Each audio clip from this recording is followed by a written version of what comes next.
मेरा नाम मीत है और मैं एक डाटा एनालिस्ट हूँ फॉर पास्ट 5 इयर्स। 5 इयर्स से मैं डाटा एनालिटिक्स रोल में काम कर रहा हूँ। सो मेरा ये वीडियो बनाने का पर्पज़ ये है कि मैं आप लोगों को बता सकूँ कि डाटा एनालिटिक्स में क्या क्या टूल्स इस्तेमाल होते हैं, क्या क्या स्किल्स इस्तेमाल होते हैं। सो ये सब कुछ एक वीडियो में बताना इम्पॉसिबल है। सो इसलिए मैं प्लेलिस्ट बनाने जा रहा हूँ जिसमें कि वन बाय वन हम चीज़ों को सीखेंगे कि कैसे हम डाटाबेस बनाते हैं, डाटाबेस से कैसे फेच करते हैं, फिर कैसे एनालाइज करते हैं। ठीक है, तो चलिए स्टार्ट करते हैं। बाकी जो भी इंफॉर्मेशन होगा धीरे धीरे धीरे जैसे मैं वीडियो बनाते जाऊंगा फिर आपको बताते जाऊंगा कि क्या क्या चीज़ें कर सकते हैं हम, क्या नहीं कर सकते हैं। ठीक है, तो सबसे पहले डाटा एनालिटिक्स में सबसे इम्पोर्टेंट क्या होता है? डाटा। तो डाटा आता कहाँ से है? डाटा आता है हमारे डाटाबेस से। और डाटाबेस क्या होता है? डाटाबेस एक होता है जहाँ पे हमारा जो डाटा होता है वेल स्ट्रक्चर्ड वे में स्टोर्ड होता है इलेक्ट्रॉनिकली। इलेक्ट्रॉनिकली मीन्स कंप्यूटर में, not in a physical world.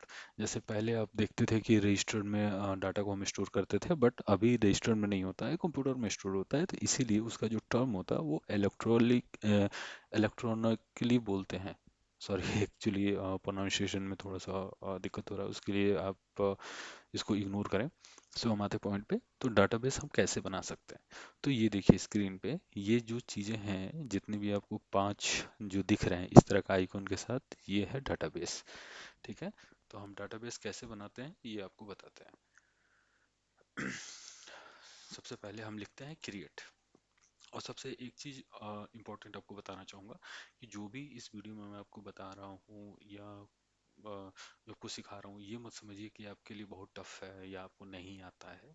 बहुत इजी है। बस आप इतना समझिए कि आप इंग्लिश में एक डाटाबेस से बात कर रहे हैं। ठीक है, बस इतना ही समझना है। ऐसा इसमें कुछ एसक्यूएल इस्तेमाल होता है, तो एसक्यूएल में ऐसा कुछ नहीं होता है कि आपको डीप नॉलेज, लॉजिक या बहुत कुछ चाहिए होगा। नॉर्मल बेसिक सा आप इतना ध्यान रखिए कि आपको इंग्लिश रिटेन आता है और आपको समझ में आता है कि इंग्लिश में क्या लिख रहे हैं। That is enough.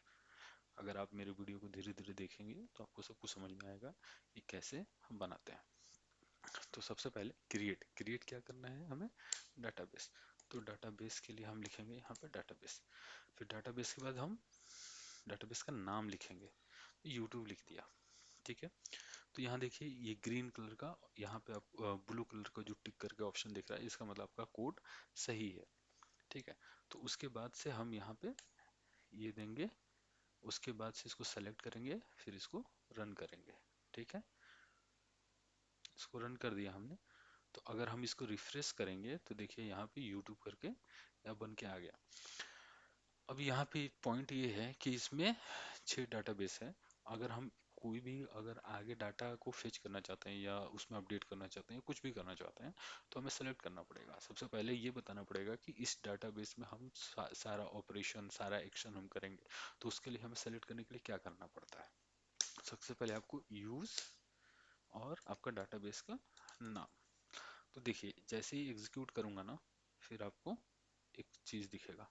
ये देखो, इस साइड में एक्सपेंड हो गया, यहाँ पे टेबल भी आ गया, व्यू भी आ गया, स्टोर्ड प्रोसीजर भी आ गया, फंक्शन भी आ गया।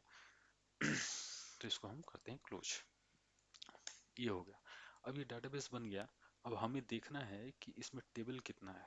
ठीक है, टेबल है कि नहीं है। तो इसको देखने के लिए हम यहाँ पे क्लिक करेंगे, सो टेबल्स। सो टेबल लिखा हमने, तो यहाँ पे शो हो गया कि टेबल, जो डाटाबेस हमारे यूट्यूब है उसमें कितना टेबल है। एक भी टेबल अभी नहीं है। ठीक है, अब मैं आपको शो करूंगा कि टेबल क्रिएट करके कैसे टेबल को हम यूज कर सकते हैं। तो सबसे पहले उसको बनाने से पहले हमें समझना पड़ेगा कि टेबल का सिंटेक्स क्या होता है। टेबल का सिंटेक्स ये होता है कि जिसमें हम लिखते हैं क्रिएट। क्रिएट क्या करना है? टेबल। तो टेबल लिख दिया, फिर टेबल नेम। और ये टेबल नेम आप कुछ भी लिख सकते हैं, तो अपना मन से कुछ भी, मतलब ऐसा लिखिए कि मतलब थोड़ा रियल वर्ल्ड में सही लगे और नाम समझ के नाम से ही पता चल जाए कि ये डाटा, जो ये टेबल है, किस टाइप का इंफॉर्मेशन को होल्ड कर रहा है। सो तो यहाँ पे जैसे टेबल बनाया, तो एक आप टेबल को एक एक्सेल सीट जो होता है उसको आप समझिए कि एक टेबल वैसा है, उसमें एक कॉलम नेम होता है, कॉलम नेम उसका डाटा टाइप हम डिफाइन करते हैं, फिर कॉन्स्टेंट होता है, कॉन्स्टेंट वो होता है जैसे प्राइमरी की, फॉरेन की, नल और यूनिक, ये सारे कॉन्स्टेंट होते हैं। और ये कॉलम टू हो गया, फिर डाटा टाइप ये हो गया। तो ये तो मैंने सिंटेक्स आपको बता दिया। मैं थ्योरी पार्ट में ज़्यादा एक्सप्लेन इसलिए नहीं कर रहा हूँ कि क्योंकि थ्योरी पार्ट आपको इजीली कहीं भी मिल जाएगा, तो उसमें थ्योरी पार्ट पे हम ज़्यादा नहीं जा रहे हैं, मैं प्रैक्टिकली आपको चीज़ों को बता रहा हूँ। तो सबसे पहले क्या करना है कि ये देखो, ये टेबल सॉरी अगर मैं स्क्रैच से कोड नहीं लिख रहा हूँ क्योंकि इसमें समय ज़्यादा लगेगा, इसीलिए मैंने ऑलरेडी कोड लिखा हुआ है। बस मैं आपको बता दूंगा कि क्या क्या चीज़ें हो रही हैं।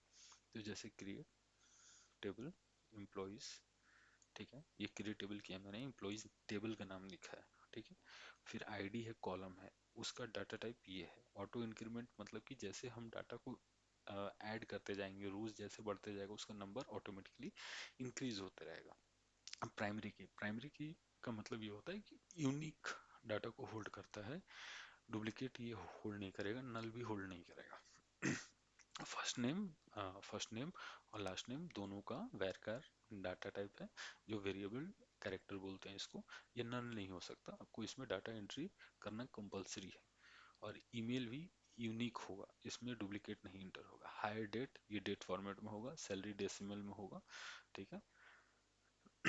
इज एक्टिव, ये ट्रू और फॉल्स करके होगा, यस या नो करके, ठीक है। अब इसको मैंने सेलेक्ट करके इसको जस्ट रन किया, देखिएगा मैजिक, यहाँ पे क्या दिखा रहा है, क्रिएट टेबल ये आ गया, ठीक है। अभी इसको हम शो टेबल करते हैं यहाँ पे, ये देखो, ये देखो एम्प्लॉइज आ गया। इसको एक्सपेंड करने की कोशिश करते हैं, नहीं हो रहा है क्योंकि हमने डाटा एंटर किया नहीं है। तो डाटा एंटर करने के लिए ये सिंटेक्स मैं आपको दिखा रहा हूँ, ये देखो, ये देखो शुरू से जाते हैं हम। तो इसमें सिंटेक्स कोई ज़्यादा बड़ी बात नहीं है, सिंटेक्स कोई ज़्यादा हार्ड नहीं है। इसमें ये चीज़ है कि जस्ट आपको लिखना है इंसर्ट, मैंने क्या बोला आपको, इंग्लिश सिर्फ आपको समझ में आना चाहिए। तो इंसर्ट करना है, कहाँ करना है, इनटू में। इनटू कहाँ करना है, मतलब कि इंसर्ट करना है इनटू, इनटू मतलब कहाँ करना है, एम्प्लॉय में करना है। और जो कॉलम हमने सीरियल वाइज दिया है जैसे आईडी, फर्स्ट नेम और ये सारी चीज़ें, वो आपको देना पड़ेगा। और आईडी हम यहाँ पे इसलिए नहीं मेंशन कर रहे हैं क्योंकि हमने ऑटो इंक्रीमेंट लिखा हुआ है, ठीक है, वो ऑटोमेटिकली ले लेगा। तो उसके बाद से आईडी के बाद से आप देखेंगे first name, last name, email और ये सारा कुछ एकदम रोज में है, ठीक है, सीरियल वाइज है। अगर आप इज एक्टिव को पहले लिख देंगे तो डाटा सही तरीके से इंटर नहीं होगा और आपको एरर आ जाएगा, ठीक है। तो इसी तरह देखिए, फर्स्ट नेम मैंने दे दिया, लास्ट नेम दे दिया, ईमेल आईडी दे दिया है, फिर हायर डेट दे दिया, सैलरी दे दिया और इज एक्टिव ट्रू फॉल्स करके दिया है। इज एक्टिव क्या होता है, ये कंपनी के पॉइंट ऑफ व्यू से ये होता है कि वो बंदा उस कंपनी में अभी भी वर्क कर रहा है या नहीं कर रहा है, ठीक है। अब इसको हम रन करते हैं, इसको रन कर दिया हमने, ठीक है। अब शो टेबल कर दिया, ये टेबल शो हो गया, अभी भी नहीं आ रहा है तो कोई नहीं। अब इस टेबल का पूरा डिटेल देखने के लिए मैं सेलेक्ट स्टार फ्रॉम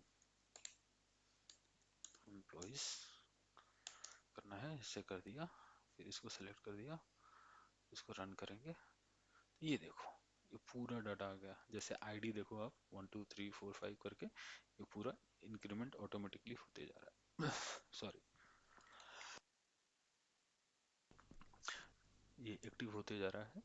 उसी तरह ये देखो लास्ट में ये 20 तक का हमने डाटा एंटर किया है और उसके नीचे डाटा नहीं है, इसीलिए नल नल आ रहा है। तो अगर हम इसके नीचे भी इंटर करना चाहेंगे तो सेम ऐसे ही हमें क्या करना है, ऐसे सपोज करो कि ये मैंने फिर से इंटर किया, ये लिया, ठीक है। अब दूसरा मैं डाल रहा हूँ, एक्टिव किया, सपोज करो कि मैं मित डाला और इसमें मैंने सिंह डाल दिया और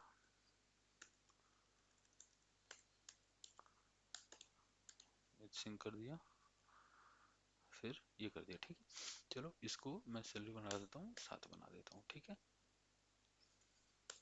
ये कर दिया, ठीक है। अब इसको एग्जीक्यूट करते हैं। ठीक है, एग्जीक्यूट कर दिया। ये देखो यहाँ पे इंसर्टेड हो गया यहाँ पे।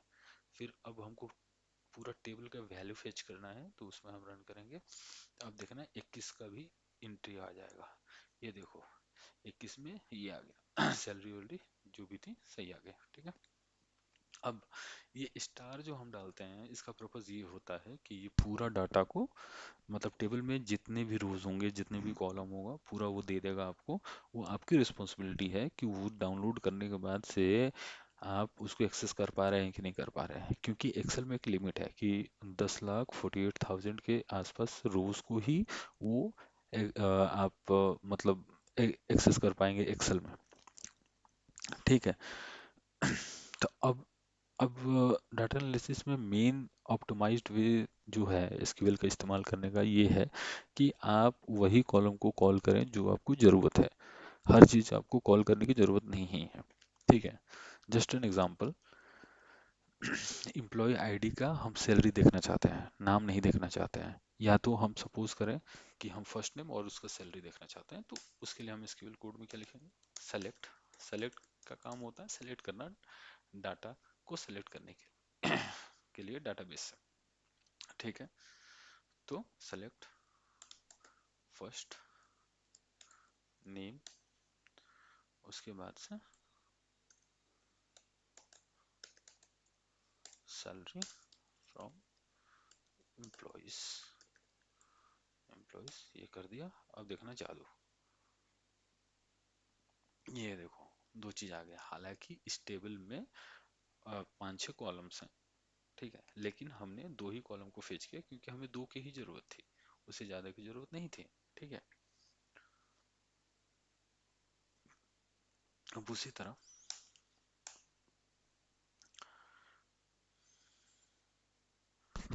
ओके गाइस, एक्चुअली ये वीडियो काफ़ी लंबा हो रहा है, इसलिए मैं और चीज़ें इसमें इंक्लूड नहीं करूँगा, क्योंकि एक ही दिन में अगर ज़्यादा वीडियोस लंबा हो जाएगा तो आपके लिए भी उस चीज़ों को समझना और उसको अप्लाई करना टफ हो जाएगा। इसलिए नेक्स्ट वीडियो में मैं आपको बताऊंगा कि टेबल में हम अपडेट, अल्टर, डिलीट और ट्रंकेट, ड्रॉप, ये सब कैसे इस्तेमाल करते हैं और इसका क्या यूजेस है।